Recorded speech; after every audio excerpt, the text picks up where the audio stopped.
Hello guys. मेरा नाम है गौरव।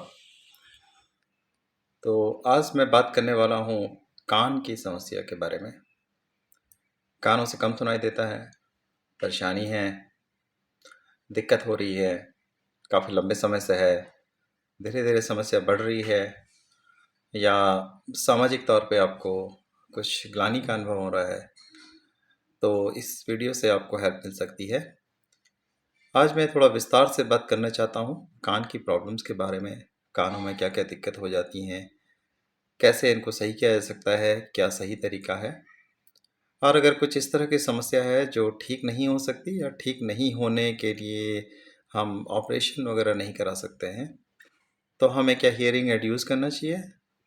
यूज़ करना चाहिए तो कौन सा करना चाहिए, किस तरह का हियरिंग एड होना चाहिए, और कौन सी चीज़ हमारे लिए बेस्ट सूटेबल रहेगी। तो यही बातें हम आज डिस्कस करते हैं। चलिए शुरू करते हैं। मैंने पेज खोला हुआ है वर्ल्ड हेल्थ ऑर्गेनाइजेशन का, जिसमें हम देख पा रहे हैं कि डेफनेस एंड हियरिंग लॉस, ये क्या बोलते हैं कि आज की डेट में 1.5 billion peoples globally are impacted due to hearing loss. अगर मैं सही बात करूं हिंदी में तो ये 150 करोड़ के आसपास शायद जनता होगी। तो 150 करोड़ जनता कोई छोटी मोटी नहीं होती है, एक बहुत बड़ी आबादी कानों की समस्या से जूझ रही है। एक ज़माना था जब कान की प्रॉब्लम को शायद थोड़ा सा हीन दृष्टि से देखा जाता था। आज भी लोग हिचकिचाते हैं कानों में हियरिंग एड लगाने में, और थोड़ा सा सामाजिक तौर पे बहुत ही अच्छी तरह से नहीं देखा जाता है हमारे समाज में। ये चीज़ मैंने हिंदुस्तान से बाहर तो कम नोटिस करी है, पर हिंदुस्तान में जिन इलाकों में मैं रहा हूँ, गुजरा हूँ, वहाँ पे जब लोगों को पता चलता है कि हाँ हियरिंग ऐड इस्तेमाल होता है, तो थोड़ा सा मुझे भी समझ आता है कि हाँ यहाँ पे थोड़ा सा लोगों को फील आता है कि ओह ये क्या हुआ। पर ऐसा कुछ नहीं है दोस्तों, ऐसा सोचने की कोई बात ही नहीं है। अगर आपके कान में प्रॉब्लम है, कल को आपको ज़रूरत पड़ती है हियरिंग ऐड लगाने की, आप बिल्कुल इसको इस्तेमाल करिए। इससे आपकी लाइफ में कॉन्फिडेंस आएगा, आप लोगों के बीच में बैठ पाओगे, लोगों की बात समझ पाओगे, लोगों को आपको बार बार नहीं बोलना होगा। इससे दूसरों को ही ज़्यादा आसानी होगी आपको बात समझाने में। और जहाँ तक कि सामाजिक तौर पे ग्लानि का अनुभव करने की बात है, तो आप देखिए कितने लोग आंखों में चश्मा लगाते हैं। चश्मा और कान की मशीन में साइज में भी लगभग 10 गुने का फ़र्क होता है। वो पूरा फेस कवर कर लेता है। कान की मशीन तो इतनी छोटी होती है कि आप कान के पीछे छिपा सकते हैं, या आपके बालों के पीछे वो छिप जाती हैं। उसमें कुछ तरह के मॉडल आते हैं जो कम्प्लीटली इनसाइड कैनल है। बट यहाँ पे देखिए जो वर्ल्ड हेल्थ ऑर्गेनाइजेशन है, इनको ये कहना पड़ रहा है कि ये प्रॉब्लम राइज कर रही है। अब आप देखेंगे कि 1 in 4 people projected to have hearing problems by 2050। ये कोई छोटा मोटा अमाउंट नहीं है, काफ़ी बड़ा अमाउंट है। इसका मतलब hearing problems are increasing day by day. तो उन्होंने 3 मार्च को हियरिंग डे भी डिक्लेयर किया हुआ है। जस्ट फॉर योर इंफॉर्मेशन कि 3 मार्च को ग्लोबल हियरिंग अवेयरनेस डे है, और you can say world hearing day, right. Okay, so और बात करते हैं यार, किस किस तरह के हियरिंग लॉस हो जाते हैं। कुछ शॉर्ट टर्म होते हैं, कुछ परमानेंट हो जाते हैं। शॉर्ट टर्म में आते हैं जैसे आपके कानों में वैक्स जमा हो जाना, बहुत ही आम समस्या है। अगर कानों की सफाई नहीं होती है तो कान में वैक्स जमा हो जाता है। वैक्स जमा होने से एयर सर्कुलेशन सही नहीं हो पाता है, तो वैक्स को क्लियर करवा दें डॉक्टर के पास जा कर के। रोड साइड किसी वैक्स क्लियर से ना करवाएं, वो आपको थोड़ा सा घुमा देते हैं। उनका वीडियो भी मैंने देखा है। वो जो है एक्स्ट्रा वैक्स डाल के या दिखाते हैं कि आपके कान में बहुत सारी वैक्स थी। इस तरह के ट्रिक्स वो करते हैं। एनीवेज, आप डॉक्टर के पास जाएं, कान का वैक्स निकलवाएं, कान क्लीन हो जाएगा। कुछ इन्फेक्शन हो सकता है आपने स्विमिंग पूल में नहाया हो, पानी से इन्फेक्शन हो गया हो, या आपने खुली नदी में तालाब में कहीं नहा लिया हो, इन्फेक्शन हो गया हो, या कोई और कारण हो इन्फेक्शन का। उसके बाद आपका ऐसा भी हो सकता है कि कुछ लोगों के कान के पर्दे में छेद हो जाता है। पर्दे में छेद हो जाने से जो एयर वेव्स हैं, साउंड वेव्स, वो सही से ट्रेवर्स नहीं कर पाती हैं, तो उस वजह से दिक्कत होता है। कभी कभी कान की नस कमज़ोर हो जाती है, जैसे एजिंग के साथ हो जाती है कमज़ोर, या फिर हो सकता है इंजरी हो गई हो, कोई कान में चोट लग गई हो, है ना? तो उसकी वजह से भी प्रॉब्लम हो जाती है। कभी यार पर्दे के पीछे पानी इकट्ठा हो जाता है, तो वो पानी प्रॉब्लम करता है। तो ये सब चीज़ें ना ठीक की जा सकती है। नसों में कमजोरी जो है वो शायद नहीं ठीक होती, पर बाकी जैसे पर्दा है उसका ऑपरेशन हो जाता है, या फिर आपके कोई इंजरी है वो ठीक हो जाती है, वैक्स निकल जाती है, इन्फेक्शन डॉक्टर सही कर देते हैं। नाक की एलर्जी भी हो सकती है, नाक की एलर्जी की वजह से हवा सही से पास नहीं हो पा रही, इसलिए भी हो सकता है ना? और कुछ लोगों में दवाइयों का भी इम्पेक्ट आता है, जैसे किसी को टीबी हुआ हो या कैंसर हुआ हो, उसकी दवाइयाँ ली हैं तो उसकी वजह से भी कमजोरी हो जाती है। और एयर सर्कुलेशन नहीं से हो पाता है, कान कमज़ोर होने से क्वालिटी ऑफ लाइफ की ऐसी तैसी हो जाती है, तो थोड़ा सा प्रॉब्लम वहाँ हो जाती है। अच्छा, एक और प्रॉब्लम है जिसे कहते हैं कंडक्टिव हियरिंग लॉस। उसमें थोड़ा सा प्रॉब्लम ये होती है कि इनर जो बोन होती है ना पर्दे के पीछे, वो थोड़ा रिजिड हो जाती है। रिजिड होने के पीछे कारण ये हो सकता है कि बोन जो है आपकी बढ़ गई हो, हड्डी बढ़ जाना कहते हैं इसे, कैल्शियम एक्यूमुलेट होना भी बोल देते हैं। तो कैल्शियम एक्यूमुलेट होने से जो एक्चुअल में जब पर्दे के पीछे जो तीन बोन होती हैं जो एक्चुअल में सिग्नल कान के अंदर को पहुंचाती हैं, जिसको मिडिल एयर में कहते हैं। एक्चुअली कान का मैं आपको एक डायग्राम भी मैंने निकाला हुआ है, वो मैं दिखा दूँ आपको।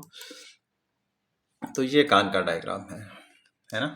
यहाँ से इस डायरेक्शन से आप सुनते हैं, साउंड वेव इन करती है, और ये जो जो आउटर ईयर है उससे होते हुए फिर मिडिल ईयर पे जाती है, मिडिल ईयर से होते हुए इनर ईयर पे जाती है। अब मिडिल ईयर पे आप देखेंगे कि एक यहाँ पे हॉर्स शू टाइप का ये स्ट्रक्चर है, जो बोन स्ट्रक्चर है, और ये भी बोनी स्ट्रक्चर है। तो यहाँ पे पर्दे के पीछे ये बोनी स्ट्रक्चर से आपकी सिग्नल्स पास होते हैं इनर ईयर के लिए। अब यहाँ पे कैल्शियम एक्यूमुलेट हो जाए तो उसे कंडक्टिव हियरिंग लॉस कहते हैं। डिफरेंट तरह के एक्यूमुलेशन हो सकते हैं, डिफरेंट लॉसेस क्रिएट कर सकते हैं। मैं सब जाता हूँ कि कैसे डिफरेंट लॉसेस में बोल रहा हूँ। तो ये कंडक्टिव लॉसेस हो जाते हैं। अब इन कंडक्टिव लॉसेस को हम ऑटोस्क्लेरोसिस कहते हैं। इसका इलाज होता है, आप ऑपरेशन करवा सकते हो। डॉक्टर ये bone, I mean not exactly clear कि क्या करते हैं, पर वो एक पिस्टन लगा देते हैं। इनमें से किसी जो बोन रिजिड होती है उसको रिमूव करके उसकी जगह पिस्टन लगा देते हैं। फिर वो पिस्टन काम करता है, नॉर्मल हियरिंग आपको साउंड मिलती है। उसमें यह समस्या आती है लेटर ऑन कि शायद दोबारा से कैल्शियम एक्यूमुलेट हो जाए, तो फिर से आदमी को ऑपरेशन कराना पड़ता है। अब बात आती है उसका समाधान क्या है। समाधान तो मेरे हिसाब से हियरिंग एड ही बेस्ट है, और हियरिंग एड लोगों को लगा लेना चाहिए जाके, विदाउट एनी हेजिटेशन। ये एक ट्रेंड है, धीरे धीरे लोगों का मेंटल मेंटल सेटअप बन जाता है, तो इतना सोचना नहीं चाहिए कि हमारे अंदर ना जो हीन भावना है वो बिल्कुल नहीं आनी चाहिए लगाने से, और ऐसा कुछ है नहीं। राइट। अब बात करते हैं हियरिंग एड्स की। हियरिंग एड कौन सा लेना चाहिए, क्या लेना चाहिए? तो थोड़ा सा मैं बताना चाहूँगा कि ये जो हियरिंग डिवाइसेस है ना, ये इन्हेंस हो रही हैं डे बाय डे, मतलब कि ईयर बाय ईयर। पहले क्या था कि कुछ साल पहले तक एनालॉग डिवाइस आया करती थी, फिर कुछ सालों से डिजिटल डिवाइसेस आ रही हैं, और इन डिवाइसेस की कैपेबिलिटीज़ अलग अलग है। अब एनालॉग क्या होता है? अब अगर आप किसी वेव स्ट्रक्चर को देखोगे, तो मैं छोटा सा यहाँ पे करके देख लेता हूँ ना, एक पेंट खोल ले रहा हूँ। पेंट में देखिए, अगर मैं एक वेवी स्ट्रक्चर बनाऊँ तो ये इस तरह से होते हैं। अब इसको छोड़ देते हैं।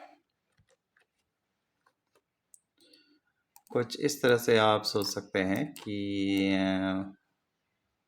Sorry, something is really wrong here.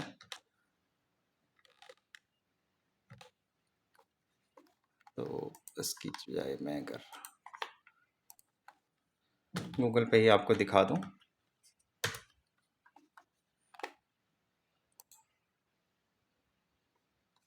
Right. तो ये देखिए पार्ट ऑफ वेव, यहाँ पर ये दिखाता है कि ये एक वेव का फेज है जो कि अप्स एंड डाउन्स इस तरह से दिखा रहा है। तो हमारे जो कान की कैपेबिलिटी है, वो सुनने की जो क्षमता, अगर मैं साइंटिफिक टर्म पे बोलूँ, आपने भी पढ़ा होगा बचपन में कि हम 4 हर्ट्ज से 4 किलो हर्ट्ज फ्रिक्वेंसी तक सुन पाते हैं। तो वेव और फ्रिक्वेंसी आपस में इन्वर्सली प्रोपोर्शनल होती हैं, राइट। जब वेवलेंथ ज़्यादा होती है तो फ्रिक्वेंसी कम होती है, जब फ्रिक्वेंसी बढ़ जाती है तो वेवलेंथ कम हो जाती है। ये आपका वेव की प्रॉपर्टी है, राइट। और हमारी आवाज़ में भी ऐसी होता है, कई बार हम हाई पिच आवाज़ सुनते हैं जो कि 4 किलो हर्ट्ज से आसपास या कम होती हो, कई बार लो पिच आवाज़ सुनते हैं जो 4 हर्ट्ज के आसपास होती हो, राइट। कुछ लोगों की कैपेसिटी ज़्यादा होती है, जैसे कुछ लोगों, मतलब जैसे कुछ जानवर आप बोल सकते हैं, कुत्ते हमसे बहुत ज़्यादा सुन पाते हैं, वो 4 किलो हर्ट्ज से भी ज़्यादा सुन पाते हैं। कुछ कई बार कहते हैं कि हम सेंसिटिव इक्विपमेंट लगा रहे हैं जो हमारा भूकंप को, यानी अर्थक्वेक को भी डिटेक्ट कर ले, या फिर सुनामी को डिटेक्ट कर ले। तो वो इट्स ऑल लाइक कि वो जो वेवलेंथ हम नहीं सुन पाते हैं, जैसे कोई कई सारे जानवर सुन पाते हैं, या कई इक्विपमेंट जो ह्यूमन मेड है वो सुन पाते हैं, वो बियॉन्ड हमारी कैपेसिटी है। पर हमारा जो हमारा कंडक्टिव लॉस हो रहा है वो विद इन द रेंज भी हो जा रहा है, मतलब विद इन जो 4 हर्ट्ज टू 4 किलो हर्ट्ज है वहाँ पे लॉस हो जा रहा है। अब अगर इस सेक्शन को देखें, अगर मैं बोलूँ कि ये लो फ्रीक्वेंसी रेंज है 4 हर्ट्ज की, और ये हाई फ्रीक्वेंसी रेंज है 4 किलो हर्ट्ज की, ऑल दो यहाँ पे फ्रीक्वेंसी सेम ही है all the time, but just to say कि ये 4 हर्ट्ज है, ये 4 किलो हर्ट्ज है। तो ज़रूरी नहीं है कि मेरे को जो कंडक्टिव लॉस हुआ है कि वो पूरे के पूरे इस सेक्शन में हुआ है। मेरा कंडक्टिव लॉस कहीं ज़्यादा हो सकता है, कहीं कम हो सकता है। हो सकता है कि लो पिच पे मेरा कंडक्टिव लॉस ज़्यादा हो और हाई पिच पे मेरा कंडक्टिव लॉस कम हो। तो इस तरह की चीज़ें हो सकती हैं। अब हियरिंग एड जो पहले आते थे वो एनालॉग डिवाइस होती थी, वो पूरी की पूरी वेव को एम्पलीफाई कर देती थी। एम्पलीफाई का मतलब है कि ये जो इसका सिग्नल स्ट्रक्चर है, इसको बढ़ा के एम्पलीफाई कर दो, ऊपर ले जा लो और नीचे ऐसे भी ये एम्पलीफाई कर दो। इसको एम्पलीफाई करने से क्या होगा कि जो हाँ आप कम सुन रहे थे वहाँ पे आप ज़्यादा सुन पाओगे, भले ही वो कम फ्रीक्वेंसी हो चाहे ज़्यादा फ्रीक्वेंसी हो। हाँ, समस्या क्या है? समस्या यह है कि मेरे कान सारी की सारी वेव्स को बढ़ाने के लिए मंजूर नहीं करते, क्योंकि वो कुछ जगह पे तो सही सुन रहे हैं, कुछ जगह पे कम सुन रहे हैं। सपोज मैं लो पिच में सही सुन रहा हूँ, हाई पिच में कम सुन रहा हूँ, तो मेरे को ज़रूरत है कि यहाँ पे आप एम्पलीफाई करो और यहाँ पे आप एम्पलीफाई कम करो या ना करो। तो इसे कह देते हैं चैनलाइजेशन, कि मैंने पूरे वेव को ना मल्टीपल चैनल्स में डिवाइड कर दिया। अब वो एनालॉग में नहीं होता है, वो होता है डिजिटल में। डिजिटल का मतलब जिसको मेरे को मेरे इलेक्ट्रॉनिक डिवाइस जिसको समझ सकते हैं, जब मैं इस वेव फॉर्म को 0 या 1 की फॉर्म में डिजिटाइज कर दूंगा तो थोड़ा सा आपको डिजिटल सिग्नल वगैरह पढ़ने पड़ेंगे उसके लिए। डिजिटल सिग्नल में मतलब हम 0 या 1 की फॉर्म में कर देते हैं, तो ताकि हमारे जो इलेक्ट्रिक इक्विपमेंट है वो उसे समझ पाएँ, और उसके हिसाब से हम मॉडिफिकेशन चैनल के हिसाब से, पर चैनल के हिसाब से हम एम्पलीफिकेशन कर पाएँ। दूसरी प्रॉब्लम क्या है एनालॉग सिग्नल में, कि जब हम पूरे के पूरे सिग्नल को एम्पलीफाई कर रहे हैं, तो यहाँ पे क्या होता है कि हर जगह पे नॉइस होती है, वो किसी मीडिया से ऐड हो गई होती है। आसपास में गाड़ी बज रही है, उसका हॉर्न बज रहा है, या कुकर की सीटी बज रही है, या फिर कोई ज़ोर से चिल्ला रहा है, तो उनके साथ में कई नॉइज़ भी ऐड हो रही हैं, और वो नॉइज़ एम्पलीफिकेशन में और ज़्यादा एम्पलीफाई हो जाती हैं। तो आपको जो स्पीच सुनाई देनी चाहिए थी वो स्पीच सुनना कम हो जाता है एक्चुअली, और ये जो फालतू की नॉइज़ है वो बहुत ज़्यादा तेज़ आती है और कान में दर्द होने लगती हैं। तो जो एनालॉग डिवाइसेस थी हियरिंग एड की, वो शायद उतना अच्छा काम नहीं कर पा रही थी। अब एक बार देख लेते हैं कि किस किस तरह के हियरिंग एड्स होते हैं। ये विकिपीडिया का पेज है हियरिंग एड के ऊपर, तो काफ़ी तरह की हियरिंग एड हैं। जैसे एक यहाँ पे इन्होंने एग्जाम्पल दिया है, in the canal hearing add. ये तो पूरा कान के अंदर चला जाएगा और किसी को दिखाई भी नहीं देगा। फिर यहाँ पे कुछ इन्होंने हियरिंग एड बनाए हुए हैं। ये इस हियरिंग एड को आप अपने पॉकेट में रख सकते हो, पॉकेट से निकल के तार आपके कान में चले जाएंगे और ये वहाँ पे अपना काम करेंगे। ये कुछ इस तरह के हियरिंग एड है जो बिहाइंड द ईयर आप लगा सकते हो, मतलब कान के पीछे लग जाएंगे और ये आपके कान में लग जाएगा। जो लास्ट का इसका शोर है वो कान में चला जाएगा। अब थोड़ा सा इसको बिहाइंड द ईयर कहते हैं, बीटी, और इसे ट्रांजिस्टर बॉडी वॉर्न कहते हैं। एंड ये वैक्यूम ट्यूब हियरिंग है, मतलब वैक्यूम ट्यूब रहती होगी। फिर receiver in canal hearing aid आ गए। अब पहले यहाँ पे डिवाइस में रिसीवर होता था, अब ये रिसीवर जो कैनाल के अंदर, कान के अंदर कैनाल में डाल रहे हैं, उसमें ही रिसीवर है। इन द ईयर मतलब कान के अंदर है, और ये CIC जो कम्प्लीटली इन कैनाल है, मतलब ये कैनाल के अंदर ही चले जाता है। ये पतली सी थ्रेड है, से खींच के बाहर निकालना पड़ता है। अब क्या डिफरेंस है, सारे के सारे लोग कम्प्लीटली इनसाइड कैनाल ही क्यों नहीं यूज़ कर लें, राइट? तो वो इसलिए नहीं कर सकते क्योंकि ये जो डिवाइस है ये बहुत ज़्यादा लेवल के एम्पलीफिकेशन को नहीं हेल्प कर पाती है। अब अगर हम एम्पलीफिकेशन के लेवल देखें सिंपली, तो वो कैसे पता चलते हैं कि कितना लॉस है किस लेवल पे? तो डॉक्टर्स क्या करते हैं कि ऑडियोमेट्री टेस्ट करते हैं। ऑडियोमेट्री टेस्ट एक सिंपल टाइप का टेस्ट होता है, दोनों कानों का टेस्ट होता है। मैं आपको अपनी डिवाइस में दिखा सकता हूँ। मेरा जो दूसरा फ़ोन है इसे मैं खोल के, मैंने यहाँ पे एक ऑडियोमेट्री का ऐप डाउनलोड किया हुआ है।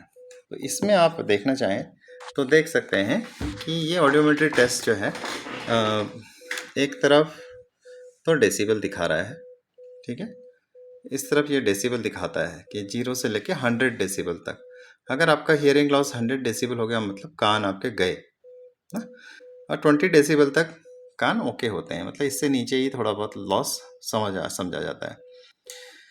तो ये लेफ्ट पे भी आप सेट कर सकते हो, राइट पे भी सेट कर सकते हो। और ये हियरिंग ये क्या करते हैं कि कान में आपके बजा के देखते हैं पर्टिकुलर फ्रीक्वेंसी पे। सपोज करो कि 250 पे या 500 पे अभी ये सेट है, 500 पे मैं बजाना चाहता हूँ।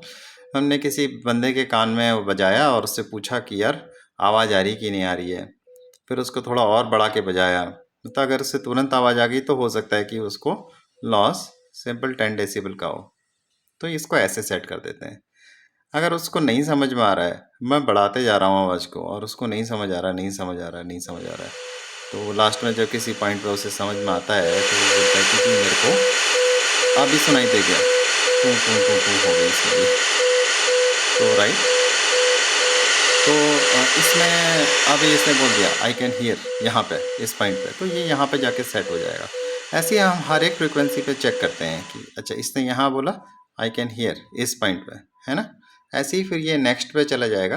नेक्स्ट पे हम देख सकते हैं कि ये कहाँ पे जाकर के सेट हो रहा है, कि नेक्स्ट वाला ये हो रहा है, ये वाला ये हो रहा है, या ये इस तरह के लॉसेस हैं। तो मेरा ये जो अभी देखो तेज आवाज़ आ रही है मतलब हाई फ्रिक्वेंसी है, मैंने आई कैन हियर बोल दिया, so hopefully it will stop. Okay, then I can go to the left ear and set my left ear as well. अब ये मेरा ब्लू वाला जो है ये लेफ्ट ear के लिए है, तो मेरे पास दोनों के दोनों राइट ear और लेफ्ट ear दोनों के ऑडियोमेट्री रिजल्ट आ जाते हैं। जब ये रिजल्ट आ जाते हैं तो डॉक्टर इजीली आइडेंटिफाई कर पाता है कि किस लेवल पे कितना लॉस है। इसी हिसाब से हम अपने हियरिंग एड इक्विपमेंट को सेट कर देते हैं। अब बहुत सारे जो हियरिंग एड इक्विपमेंट्स हैं वो तो ज़्यादा लॉस पे सेट हो जाते हैं, कुछ नहीं हो पाते हैं। तो ये जो कम्प्लीटली इनसाइड कैनाल वाले हैं इनका रिसीवर शायद इतना पावरफुल नहीं होता कि ये हर किसी को फ़ायदा नहीं कर सकते। अगर आपके हियरिंग लॉस बहुत ज़्यादा है तो ये कम्प्लीटली इनसाइड कैनाल वाला आपके लिए यूज़फुल नहीं है। बट जो रिसीवर इन कैनाल है ये काफ़ी हद तक सपोर्ट कर देते हैं। आजकल ये लेटेस्ट टेक्नोलॉजी के साथ आ रहे हैं और बहुत ही अच्छे हियरिंग ऐड आने लगे हैं। अब दूसरा इसमें क्या ऐड ऑन किया है इन्होंने, ये सॉफ्टवेयर कंट्रोल्ड है। फर्स्ट टाइम आपकी सेटिंग हियरिंग ऐड वाले कर देंगे, फिर उसके बाद में अगर आपको कुछ मॉडिफाई करना है, अपना हियरिंग पैटर्न चेंज करना है, तो आप ऐप में जा कर के ईजीली कर सकते हैं। उसके बाद और दूसरा बेनिफिट यह है कि आपके लिए ये ब्लूटूथ डिवाइसेस भी बन जाते हैं। मतलब कि आपका फ़ोन आया और आपने कान में ही सीधे बटन दबाया, आपके फ़ोन पे बातचीत हो गई। तो है ना ये आसान, थोड़ा सा इंटरेस्टिंग। उसके अलावा और ये क्या करते हैं कि जो टीवी है उससे भी कनेक्ट हो सकते हैं। टीवी की आवाज़ आपको बहुत तेज़ करने की ज़रूरत नहीं है, किसी को परेशानी नहीं होगी, सीधे आवाज़ आपके कान में आएगी, आप उसे सुन पाओगे। फिर एक प्रॉब्लम हो जाती है कान में सांसों का बजना, मतलब दिल की धड़कन आपके कान में सुनाई देती है। तो ये जो दिल की धड़कन कान में सुनाई देती है ये भी कान कम होने की वजह से होता है। इस प्रॉब्लम का भी निदान कुछ इस तरह की डिवाइसेस कर पाती हैं। तो अब हमें किस तरह के डिवाइस पर जाना चाहिए? बहुत सारी डिवाइसेस हैं, बहुत सारी कंपनीज हैं मार्केट में। सीमेंस एक बहुत बड़ा नाम है, ऑटिकॉन एक बड़ा नाम है, फोनक करके एक नाम है। ऐसे बहुत सारी कंपनीज हैं जो बहुत अच्छी अच्छी डिवाइसेस बना रही हैं। समस्या यह है कि यह डिवाइसेस कुछ या तो एप्पल के साथ कनेक्ट होती हैं, कुछ या तो एंड्रॉयड के साथ कनेक्ट होती हैं। अब मेरी रिसर्च कहाँ गई, मैं उस पे आता हूँ। मैंने क्या पाया, मैंने क्या खोजा, काफ़ी समय तक खोजता रहा। पहले एनालॉग डिवाइस थी सिमंस की, उससे पहले एक CIC यूज़ करता था, कम्प्लीटली इन कैनाल। तो होता क्या था कि कान में अनइजीनेस थोड़ी रहती थी, वो 4 चैनल को मॉडिफाई करती थी। मतलब अगर आप 4 हर्ट्ज से 4 किलो हर्ट्ज के बीच में कई सारे चैनल्स में से डिवाइड कर दो, मैंने सपोज करो इसको 1 2 3 और 100 चैनल में डिवाइड कर दिया, से 100 लाइन्स खींच दी, 100 चैनल हो गए। और हर एक चैनल पे मैंने पता किया, अच्छा मेरे बंदे के कान यहाँ पे इतने कम है तो इस चैनल को इतना एम्पलीफाई कर देता हूँ। अच्छा इस चैनल पे कान सही है तो इसको एम्पलीफाई कम करता हूँ, इसको ज़्यादा करता हूँ, इसको कम करता हूँ, इसको ज़्यादा करता हूँ। ऐसे कई सारे चैनल, जितने number of channels device support करता जाएगा, बढ़ता जाएगा, उतने उसकी कॉस्टिंग बढ़ती जाएगी, क्योंकि वो उतना क्लोज टू एक्यूरेसी आ जाएगा, राइट। उतना क्लोज टू एक्यूरेसी आने के साथ में आपको थोड़ा सा उस तरह का फ़ायदा होगा क्लोज टू एक्यूरेसी आने से, है ना। पर अब होता क्या है कि डिवाइस की कॉस्ट कंपनीज बढ़ाती जा रही हैं, कंपटीशन थोड़ा सा शायद थोड़ा कम है मार्केट में, थोड़ा मार्जिन भी ज़्यादा रखती हैं कंपनीज। आप देखिए 1.5 बिलियन लोग हैं जिनको हेयरिंग लॉस हो रहा है, पर कितने लोग जाते हैं, कितने लोग hearing aid eventually hearing aid लेने जाते हैं, बहुत कम है। बहुत से लोग तो ऐसे ही काम चला लेते हैं, बहुत से लोगों को शर्म आ जाती है, अरे हम हेयरिंग एड लगाएंगे तो लोग क्या कहेंगे, तो उस चक्कर में लोग लगाते ही नहीं है। ज़िंदगी की आधी वैल्यूज़ मिस कर जाते हैं, उन्हें कुछ सुनाई नहीं देता, कुछ बढ़ा ही नहीं देता। कहीं मीटिंग में जाएंगे, कहीं जनता के बीच में जाएंगे, आधी आधी आवाज़ सुनेंगे, आधा सुनेंगे तो अपना परसेप्शन बनाएंगे, अपने हिसाब से बैठ जाएंगे, और कुछ बात का कुछ और समझ जाएंगे तो वहाँ पे दिक्कत आएगी। कल को किसी को कुछ एक्सप्लेन करना है तो उसमें नहीं कर पाएंगे, तो बहुत सारी समस्याएं हैं। अब मेरी, चलो वापस आते हैं कि मैंने कौन सा हियरिंग एड अपने लिए चुना। तो मैं काफ़ी सर्च करने गया, क्योंकि मेरे पास एंड्रॉयड डिवाइस थी, तो मेरी सर्च आ करके रुकी फ़ोनेक पे। सो फ़ोनेक ने बहुत सारे बनाए हुए हैं डिवाइसेस, इसमें से एक डिवाइस है फोनक्स ऑडियो। फोनक्स ऑडियो मेरे को डिवाइस समझ में आई, क्योंकि ये मेरे लिए थोड़ा सा रीज़नेबल भी पड़ रही थी, और इसके प्राइसिंग जब मैंने लिए थे तो मैंने 2 पीस के डिवाइस लिए थे, और जो P30 लिया था मैंने, इसमें से मैंने सॉरी P30 में डाल देता हूँ, P30R, राइट। सो इसका जो प्राइस था लगभग राइट, यहाँ पे क्या दिखा रहा है देख लेते हैं। कुछ आई थिंक कुछ 100K के आसपास पर पीस का प्राइस, इस तरह से कुछ था। तो फिर मैंने काफ़ी सर्च करी, और बाद में मुझे कुछ 50% डिस्काउंट मिला 2 पीस पे। You can see audio paradise P30 का प्राइस है $1066, which is like 80,000 plus in Indian rupees. But don't go with this. जब मैं मार्केट में गया, मैंने रिसर्च करी, बहुत सारी जगहों से पता किया, तो पता चला कि डिस्काउंट्स मार्केट में मिलते हैं। अगर आपको ये लेना है तो आप किसी एक पे रिलाई ना करके कई सारे लोगों से बात करिए, हो सकता है आपको अच्छा डिस्काउंट मिल जाए। और ये लोग घर आकर के अपना डिवाइस आपके पास असेंबल करके चले जाएंगे, आपका ऑडियोमेट्री टेस्ट लेंगे, सामने सामने डिवाइस बनाएंगे और फिट करके चले जाएंगे। तो गाइस, हियरिंग एड पे डायरेक्टली नहीं जाना है। सजेशन ये है कि आप पहले डॉक्टर के पास जाएं, डॉक्टर आइडेंटिफाई करेंगे कि आपको किस तरह की प्रॉब्लम है, और जब प्रॉब्लम आइडेंटिफाइड हो जाएगी तो फिर वो आपको सजेस्ट करेंगे कि आपको अब हियरिंग एड लेना चाहिए। और जब आपको क्लियर हो जाए कि हाँ अब हमारा काम हियरिंग एड से चलेगा, तब आप हियरिंग एक्सपर्ट से बात करिए कि आपका किस तरह के डिवाइसेस से काम चल सकता है। तो ये जो BT या रिसीवर इन कैनाल वाले डिवाइसेस हैं, ये अच्छा खासा सपोर्ट करती हैं। आई थिंक 20 डेसिबल से 60-70 डेसिबल लॉस तक ही आपको सपोर्ट कर देंगे। 80 डेसिबल के ऊपर तो सुनना बहुत ही कम हो जाता है, फिर आपको पॉकेट डिवाइसेस या फिर एडवांस रिसीवर के साथ में BT वगैरह लगानी पड़ेंगी। ये आपको वो सजेस्ट कर सकते हैं। मैं आपको अपना डिवाइस एक बार दिखा देता हूँ। ये मेरा फोनक का डिवाइस है, रिचार्जेबल है। इसको मैंने कनेक्ट किया हुआ है, पीछे सिंपल इसकी चार्जिंग केबल है, इस बॉक्स के अंदर ही रहता है। इसकी कनेक्टिविटी मेरी लैपटॉप के साथ है, चार्ज होता रहता है, जब ज़रूरत होती है तो मैं इसको निकाल लेता हूँ, ज़रूरत नहीं होती है तो इसे वापस डाल देता हूँ। सिंपली इसे निकाल के वापस डालने से इसकी चार्जिंग ऑटोमेटिक स्टार्ट हो जाती है। इसमें कुछ खास करना नहीं है। ये लेफ़्ट वाला मॉडल है, ये राइट वाला मॉडल है। ये ब्लूटूथ से कनेक्टेबल है। जब मैं इसको बाहर निकालूंगा तो ये ऑटोमेटिकली ऑन हो जाएगा। हालांकि इसमें आप इसमें देख सकते हैं कि दो बटन दिए हुए हैं, एक डाउन करने का है, अप करने का है। इस बटन को मैं थोड़ी देर तक दबाऊंगा तो ये पावर ऑफ हो जाएगा, इसी बटन को थोड़ी देर तक दबाऊंगा तो ये पावर ऑन हो जाएगा। इसे अप करके जो मेरे को वॉल्यूम सेट करी भी उन्होंने, उस वॉल्यूम में भी कुछ रेंज वो देते हैं अप या डाउन करने की, तो मैं इसे अप या डाउन कर सकता हूँ।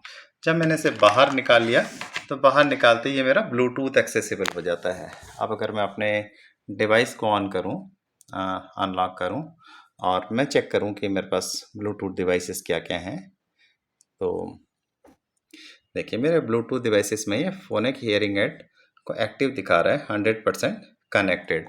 अब मैं अगर इसे वापस डाल देता हूं अपने बॉक्स में जहां पर ये चार्ज हो रहे थे, तो आप देखेंगे कि यहाँ से ब्लूटूथ कनेक्टिविटी भी चलेगी। ये डिवाइस एक तरह से डाउन हो गए हैं।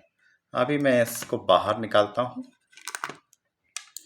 बाहर निकालता हूँ तो इनके वापस से ब्लूटूथ कनेक्टिविटी स्टार्ट होगी और ये मुझे दिखने शुरू हो जाएंगे एज ए ब्लूटूथ।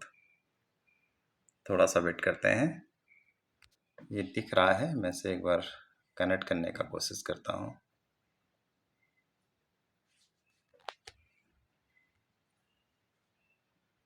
अरे यार, ओके होल्ड ऑन, एक बार स्टार्ट करके देखते हैं।